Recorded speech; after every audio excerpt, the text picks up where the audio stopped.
Дорогие зрители, в этом видео делюсь проверенным рецептом легендарного торта «Наполеон». Хрустящие тонкие коржи и очень много нежного заварного крема. Этот вкус знакомый с детства. Для приготовления теста необходимо в холодную воду добавить уксус и перемешать.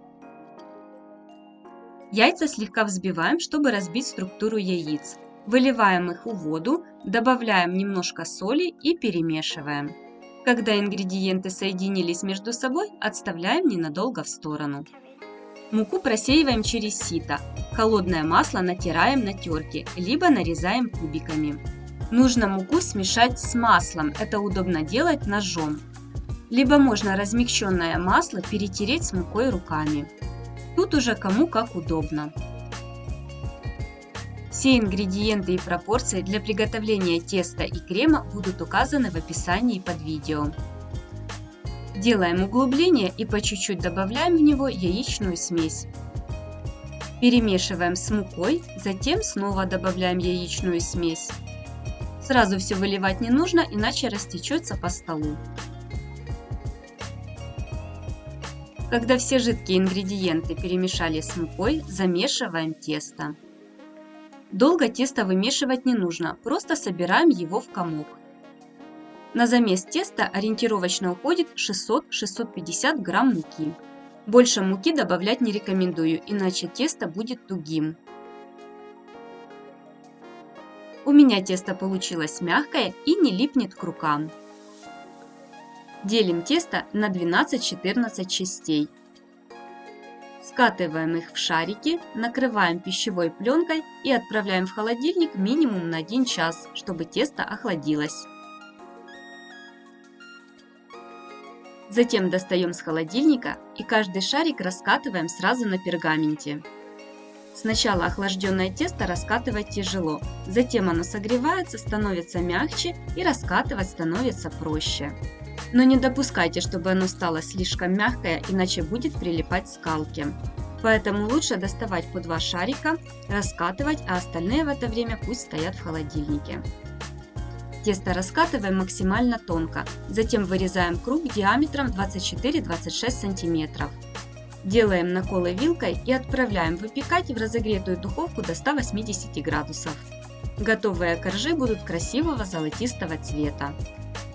Для приготовления крема нам понадобятся только желтки, сахар и ванильный сахар. Перемешиваем до объединения ингредиентов. Затем понемногу добавляем муку. Если масса будет плохо перемешиваться, можно добавить немного молока. Пока работает миксер, молоко доводим до кипения. Затем добавляем в него подготовленную массу. Нагрев плиты ставим ниже среднего. Хорошо все перемешиваем, чтобы не прилипло к дну кастрюли. Чтобы не образовались комочки, воспользуйтесь венчиком.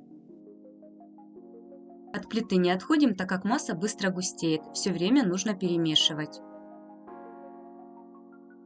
Заварной крем получается густой, он медленно стекает с ложки и на поверхности остается след.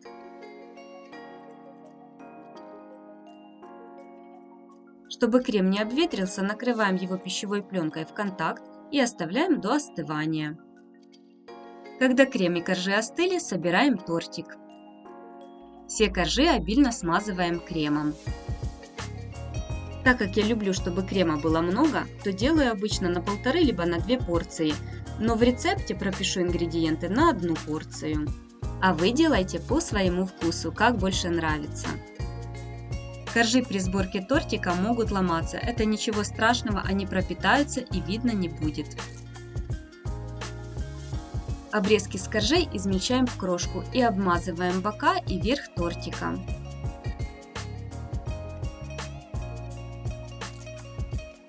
Если вам понравился такой рецепт классического Наполеона, поставьте лайк этому видео и подписывайтесь на мой канал, если еще не подписаны. Оставляем торт пропитаться при комнатной температуре. Если в квартире очень жарко, тогда лучше поставить в холодильник. У меня торт ночь пропитывался в кухне. Он стал таким нежным и мягким, что буквально тает во рту. Это идеальный рецепт торта Наполеон. Обязательно его приготовьте. Приятного аппетита!